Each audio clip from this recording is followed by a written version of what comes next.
Hello students, এই ভিডিওতে আমি কোশ্চেন সলভ করাচ্ছি না। হ্যাঁ, কিছু কনসেপ্ট তোমাদের ক্লিয়ার করে দিই যেখান থেকে কোশ্চেন আসার হাই চান্স আছে।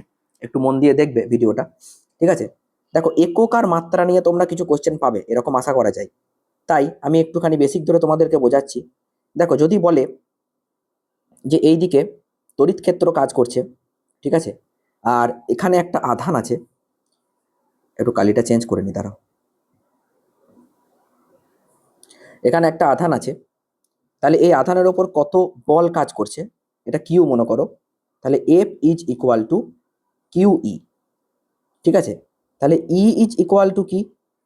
ই is equal to F by Q, ঠিক আছে? ইটা হচ্ছে কি তড়িৎ ক্ষেত্র, মনে রাখতে হবে ই হচ্ছে তড়িৎ ক্ষেত্র। এখান থেকে কি কি কোশ্চেন দিতে পারে? তড়িৎ ক্ষেত্রের একক খুব ইম্পর্টেন্ট, নিউটন পার কুলম। যদি তোমার এইটা মনে থাকে তাহলে তুমি ভুলবে না, ঠিক আছে? তড়িৎ ক্ষেত্রের একক আরও একটা হয়, সেটা হচ্ছে ভোল্ট পার মিটার। দুটোই মনে রাখবে। তড়িৎ ক্ষেত্রের মাত্রা, দেখো এফ এর মাত্রা কত? M L T to the power -2, আর কিউ এর মাত্রা আইটি। তাহলে M L T to the power -3 I inverse, এইটা হলো তড়িৎ ক্ষেত্রের মাত্রা। বোঝা গেল কি বললাম? ওকে, এবার দেখো তড়িৎ দ্বিমেরু। তড়িৎ দ্বিমেরু এরকম হয় -কিউ প্লাস কিউ। এই ছোটো ছোটো কনসেপ্টগুলো মনে রাখতে হবে তোমাদেরকে। আমি এরকম কিছু কিছু ভিডিও নিয়ে আসবো, একটু ফলো করবে কি বলছি কথাগুলো, বা কোন আমি ফর্মুলাগুলো বলছি সেগুলো মনে রাখতে হবে। মাত্রা অবশ্যই এখান থেকে মনে রাখবে, একক মনে রাখবে। এটা তড়িৎ দ্বিমেরু। তড়িৎ দ্বিমেরু কি না, দুটো ডিফারেন্ট আধান কিন্তু একই মানের, একই একটা দূরত্বে অবস্থান করলে এই গোটা সিস্টেমটাকে বলা হয় তড়িৎ দ্বিমেরু। দেখো -কিউ আর +কিউ আর দূরত্বে আছে, তো এই গোটা সিস্টেমটাকে বলবো আমরা তড়িৎ দ্বিমেরু। এই তড়িৎ দ্বিমেরুর যদি বলে, জিজ্ঞাসা করে যে মোট আধান কত, একটা তড়িৎ দ্বিমেরুর মোট আধান কত? 0, কারণ -কিউ প্লাস কিউ সমান কি? 0। এটা যেন মাথায় থাকে। তড়িৎ দ্বিমেরুর দ্বিমেরু ভ্রামকের রাশিমালা কি? দ্বিমেরু ভ্রামককে আমরা পি দিয়ে লিখি, যে কোনো একটা আধানের মান গণিত মধ্যবর্তী দূরত্ব, কিউ ইন্টু আর। কোনো কোনো বইতে দেখবে তোমরা পড়েছো, বা তোমরা যে স্যারের কাছেই পড়েছো না কেন, সেই স্যার হয়তো আর ইকুয়াল টু 12 ধরে সলভ করাতে পারে, তাহলে সেখানেও সেটা ঠিক, পি ইকুয়ালস টু হয়ে যাবে কিউ ইন্টু 12, অর্থাৎ এই মাঝের দূরত্বটা অনেক ক্ষেত্রে 12 নেওয়া থাকে, অনেক বইতেও থাকে, ঠিক আছে? কিউ ইন্টু 12, তাহলে সেক্ষেত্রে পি ইকুয়াল টু হয়ে যাবে কিউ ইন্টু 12। এখান থেকে আমি এটা পাবো যে দ্বিমেরুর ভ্রামকের একক কি। দেখো কিউ এর একক কি? কুলম, আর এল এর একক কি? মিটার, তাহলে কুলম মিটার দ্বিমেরু ভ্রামকের একক। আর যদি বলে দ্বিমেরু ভ্রামকের মাত্রা কি, কিউ এর মাত্রা হচ্ছে আইটি, আর এল এর মাত্রা বা দৈর্ঘ্যের মাত্রা এল, তাহলে কি হবে না L I T, L I T, এইটা হচ্ছে দ্বিমেরু ভ্রামকের মাত্রা। দ্বিমেরু ভ্রামক কিন্তু ভেক্টর রাশি, ঠিক আছে? দ্বিমেরু ভ্রামক ভেক্টর রাশি, এটা মাথায় থাকে জানো। স্যার ভেক্টর রাশি যদি হয় তাহলে তো একটা দিক থাকতে হবে, তাহলে দিক কোন দিকে? দ্বিমেরু ভ্রামকের দিক হচ্ছে -কিউ থেকে +কিউ এর দিকে, -কিউ থেকে +কিউ এর দিকে, মনে রাখতে হবে। আচ্ছা, এবার দেখো, এবার আমরা পড়ব যে একটা সুষম তড়িৎ ক্ষেত্রে যদি একটা দ্বিমেরু অবস্থান করে, তাহলে তার উপর টর্ক কাজ করে। সেই টর্ক কত হয় না P equal to tau equal to P cross E. একটা তড়িৎ ক্ষেত্রের মধ্যে তুমি যদি একটা দ্বিমেরু ভ্রামককে রেখে দাও, তাহলে দেখবে সেই দ্বিমেরু ভ্রামকটাকে ঘুরিয়ে দিচ্ছে, তার মানে টর্ক কাজ করছে। সেই টর্কের রাশিমালা খুব ইম্পর্টেন্ট, পি ক্রস ই। যদি ক্রস প্রোডাক্টটাকে আমি ভেঙে শুধুমাত্র মান নিই, তাহলে হবে P E sine theta. Sir theta কি? থিটা হচ্ছে এই পি আর ই এদের মধ্যে অ্যাঙ্গেল, তার মানে এই যে এই অ্যাঙ্গেলটা, এটা যদি এইদিকে মনে করো তড়িৎ ক্ষেত্র আছে, আর দ্বিমেরুটা আছে মনে করো এইদিকে, ঠিক আছে? এইটা হচ্ছে গিয়ে -কিউ, এইটা +কিউ, তাহলে এই যে অ্যাঙ্গেলটা এইটা হচ্ছে থিটা। আই থিঙ্ক ক্লিয়ার হয়ে গেছে। আচ্ছা, আমি চৌম্বক ক্ষেত্রের কয়েকটা জিনিস বলি। দেখো, বায়ো সাভার ল তোমরা সবাই পড়েছো। এটা একটা কারেন্টের তার, এর মধ্যে দিয়ে মনে করো কারেন্ট যাচ্ছে, অন্য পেজে যায় একটু। এটা একটা কারেন্টের তার, ঠিক আছে, এই তারের মধ্যে দিয়ে মনে করো কারেন্ট যাচ্ছে, ডিএল তার, ঠিক আছে, আই কারেন্ট যাচ্ছে, আমি একটা ডিএল ছোট্ট অংশ ধরলাম, এই বড় তারটার মধ্যেই আমি একটা ডিএল ছোট্ট অংশ ধরলাম।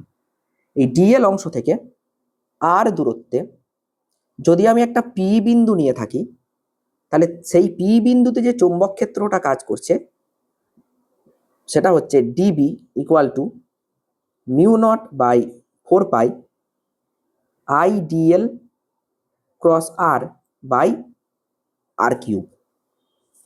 এটা মাথায় রাখবে, ঠিক আছে। আর যদি আমরা স্কেলার ফর্মে লিখতে চাই তাহলে কি হবে, mu naught by 4 pi I dl sine theta by r square. এটার অনেক কটা ফর্ম দেয়, আমি আগের ভিডিওতে ওটা বুঝিয়েছি। যদি কেউ এই আর ভেক্টর না দিতে চায়, এখানে যদি আর ক্যাপ দিতে চাই, তাহলে এখানটা কিন্তু হয়ে যাবে স্কোয়ার, তখন আর কিউব থাকবে না। এই ছোট ছোট কথাগুলো যেন মাথায় থাকে। আচ্ছা, এই বায়ো সাভার্ট সূত্রে তুমি এখানে চৌম্বক ক্ষেত্রের মান কত হবে সেটা জানলে। আচ্ছা, দিক কোন দিকে হবে তাহলে কি করে বুঝবো? তোমার ডান হাতের বুড়ো আঙুলটা কারেন্টের দিক বরাবর রাখো, দেখো বাকি আঙুলগুলো এই পি বিন্দুতে ভেতরের দিকে ঢুকে যাচ্ছে, তাহলে এখানে কারেন্টের ডাইরেকশন হবে, চৌম্বক ক্ষেত্রের ডাইরেকশন হবে খাতার তলের ভিতরের দিকে, ঠিক আছে, ইনওয়ার্ড। যদি এই পি বিন্দুটা আমি এখানে নিতাম, তাহলে তোমাকে এই আঙুলগুলোকে রেখে একবার ঘুরাতে হতো, তবে তুমি পি বিন্দুতে আসতে পারতে। তুমি আমার কথাটা ভালো করে শোনো, ডান হাতের বুড়ো আঙুলটা তুমি কারেন্টের দিক বরাবর রাখো, দেখো বাকি আঙুলগুলো এই পি বিন্দুটাতে যখন আসছে তখন ভেতরের দিকে থাকছে, ভেতরের দিকে ঢুকে যাচ্ছে, আর যখন এই পি বিন্দুতে আসছে তখন দেখো একবার ঘুরিয়ে আবার বাইরের দিকে আসতে হচ্ছে, তাহলে এখানে আউটওয়ার্ড, এখানে ডাইরেকশনটা হবে আউটওয়ার্ড, চৌম্বক ক্ষেত্রের ডাইরেকশন, ঠিক আছে। ওকে,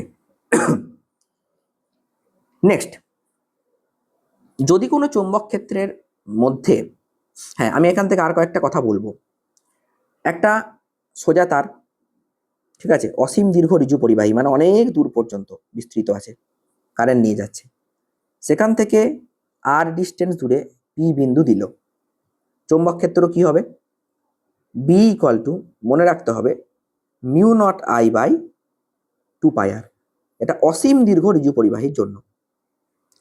যদি অসীম দীর্ঘ না দেয়, যদি একটা সসীম দীর্ঘ দেয়, অর্থাৎ তারটা অসীম পর্যন্ত যায়নি, তাহলে এখানে শেষ হয়েছে এইদিকে, আর এইদিকে মনে করো এখানে শেষ হয়েছে তারটা, কারেন্ট এই দিকে যাচ্ছে, এই অ্যাঙ্গেলটা মনে করো θ1 আর এই অ্যাঙ্গেলটা θ2, সেই ক্ষেত্রে বি হবে পি বিন্দুতে চৌম্বক ক্ষেত্র, ঠিক আছে, এই পি বিন্দুতে চৌম্বক ক্ষেত্র বি হয়ে যাবে মিউ নট বাই 4 পাই, একটা আই থাকবে অবশ্যই, সাইন θ1 প্লাস সাইন θ2, এটা মাথায় রাখতে হবে।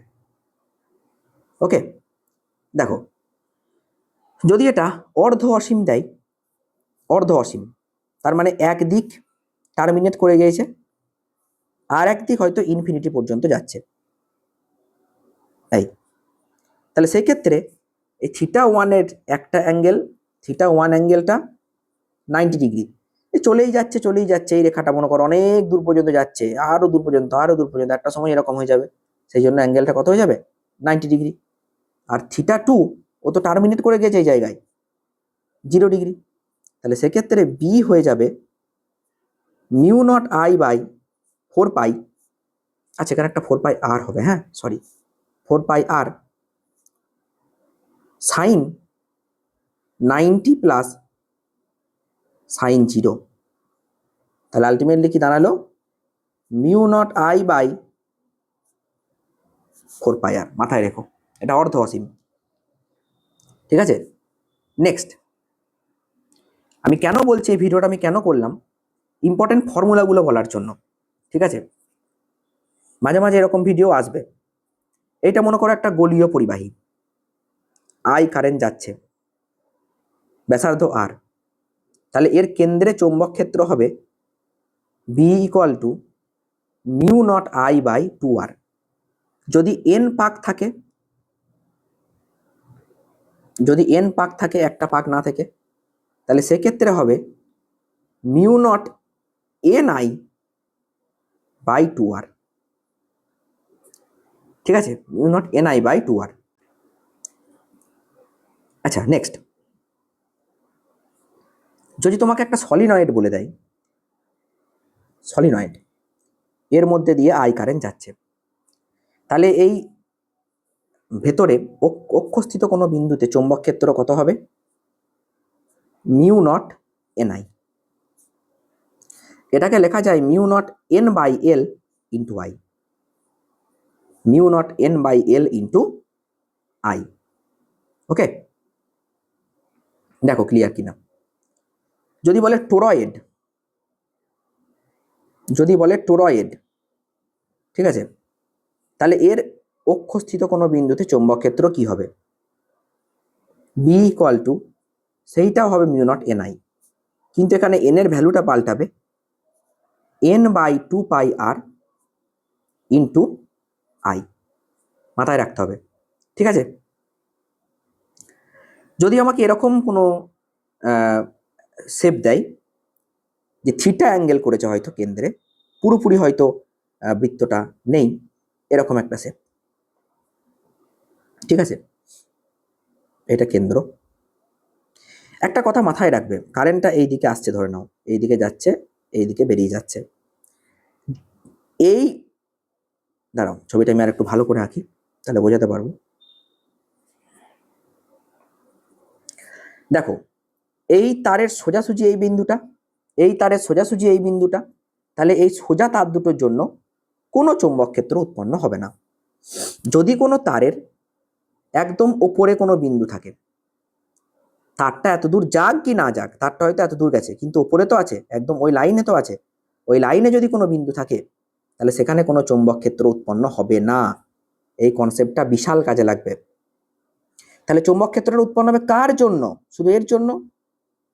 এ কত কোণ উৎপন্ন করছে কেন্দ্রে? ধরে নিলাম থিটা। তাহলে স্যার যদি 2 পাই অ্যাঙ্গেল থাকতো, যদি 2 পাই অ্যাঙ্গেল থাকতো মানে যদি পুরো বৃত্ত থাকতো, যদি পুরো বৃত্তটা থাকতো, তাহলে চৌম্বক ক্ষেত্র কত হতো? Mu not I by 2r। তাহলে একক কোণের জন্য কত? মিউ নট আই বাই 2 পাই আর, 2 পাই দিয়ে ডিভাইড করতে হবে। ঠিক আছে, এক মিনিট দাঁড়াও, mu not I by 2r 2 pi অ্যাঙ্গেলের জন্য, ও তাহলে এটা না, mu not I by 2r এটা তো থাকবেই, ইন্টু আবার 1 বাই 2 পাই। তাহলে থিটা অ্যাঙ্গেলের জন্য কত হবে? Mu not I by 2r into theta by 2 pi. এটা বিশাল কাজে লাগবে।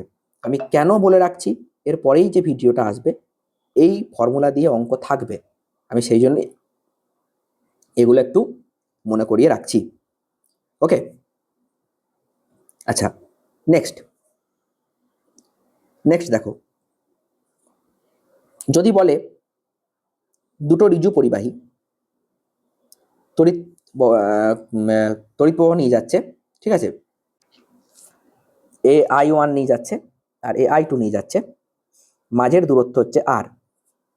তাহলে এদের মধ্যে পারস্পরিক বল কত হবে? খুব important, mu naught by 4 pi 2i1 i2 by r। এটা মাথায় রাখবে। এটা কিন্তু একক দৈর্ঘ্যে, আমি আবারও বলছি এটা একক দৈর্ঘ্যে ক্রিয়াশীল বল। তার মানে এই তারটা এই তারের উপর একক দৈর্ঘ্যে এই বল প্রয়োগ করবে, আবার এই তারটা এই তারের উপর একক দৈর্ঘ্যে, একক দৈর্ঘ্যে মানে 1 সেন্টিমিটারে বা 1 মিটারে এই বল প্রয়োগ করবে। বোঝা গেল? যদি বলে তাহলে এল দৈর্ঘ্যে, তাহলে কিছুই না, সেটাকে আমি এফ ড্যাশ নিলাম, 2i1 i2 by R into L. ঠিক আছে, এটা এল দৈর্ঘ্যে ক্রিয়াশীল বল। ওকে, নেক্সট দেখো, যদি কোনো কণা, যদি কোনো কণা মানে আহিত কণা, আধানযুক্ত কণা চৌম্বক ক্ষেত্রে প্রবেশ করে যায়, থিটা অ্যাঙ্গেলে, এইদিকে মনে করো কোনো কণা প্রবেশ করে গেছে থিটা অ্যাঙ্গেলে, তাহলে তার উপর চৌম্বক বল কাজ করে F, F is equals to Q into V cross B. তাহলে এফ ইজ ইকুয়ালস টু হবে কিউ ভিবি সাইন থিটা। মাথায় রাখবে, এটা খুব ইম্পর্টেন্ট একটা ফর্মুলা। ওকে, বেশ। একটা ব্যাপার দেখো, যদি থিটাটা 0 ডিগ্রি হয়ে যায় তাহলে এফ হয়ে যাবে 0। তার মানে তোমাকে এরকম কোশ্চেন দিতে পারে যে যদি একটা কণা চৌম্বক ক্ষেত্রের সঙ্গে 0 ডিগ্রি অ্যাঙ্গেলে প্রবেশ করে যায় তাহলে ক্রিয়াশীল বল কত হবে? 0 হবে। ক্রিয়াশীল বল হবে 0, মনে থাকবে। আর যদি কোনো কণা 90 ডিগ্রি অ্যাঙ্গেলে প্রবেশ করে যায়, মানে থিটা যদি 90 ডিগ্রি হয়, তাহলে এফ হবে কিউ ভিবি সাইন 90 তো 1, তাহলে শুধু এফ সমান কিউ ভিবি হবে। 90 ডিগ্রিতে প্রবেশ করলে ওই কণাটাকে বৃত্তাকার পথে ঘোরাবে, মানে কণাটা ঢুকেই কিন্তু বৃত্তাকার পথে ঘুরতে লাগবে যদি 90 ডিগ্রিতে প্রবেশ করে। এটা মাথায় রাখবে, এটা দেয় কোশ্চেনে যে কত ডিগ্রি অ্যাঙ্গেলে একটা আধান চৌম্বক ক্ষেত্রে প্রবেশ করলে পথটা হবে বৃত্তাকার। উত্তর হবে কিন্তু 90 ডিগ্রি। আর 0 ডিগ্রিতে তো কোনো বলই কাজ করে না, ঠিক আছে। আর যদি যে কোনো অ্যাঙ্গেলে প্রবেশ করে, লাইক থিটা সমান 30 ডিগ্রি, থিটা সমান 60 ডিগ্রি, তখন কি হবে? তখন যে পাথটা হবে সেটা হবে ঠিক এরকম, ঘুরতে ঘুরতে এগিয়ে যাবে, ঠিক আছে, সংখিলাকৃতি, যেটাকে আমরা বলি স্পাইরাল। তখন কণার পাথ হবে স্পাইরাল। একদম আমি ইম্পর্টেন্ট পয়েন্টগুলো বলছি তোমাদেরকে, যেগুলো থেকে কোশ্চেন আসতে পারে, সেই পয়েন্টগুলো, ঠিক আছে। ওকে, এই থিওরিগুলো মনে রাখো। আমি নেক্সট ভিডিওতে আমি আবার থিওরি ভিডিও যখন করব, তখন ফর্মুলার ভিডিও, তখন আমি আবার এইগুলো ছাড়া অন্য ফর্মুলা আবার ডিসকাস করে দেবো। তাহলে এইগুলো একটুখানি ভালো করে পড়ো, ঠিক আছে। ওকে।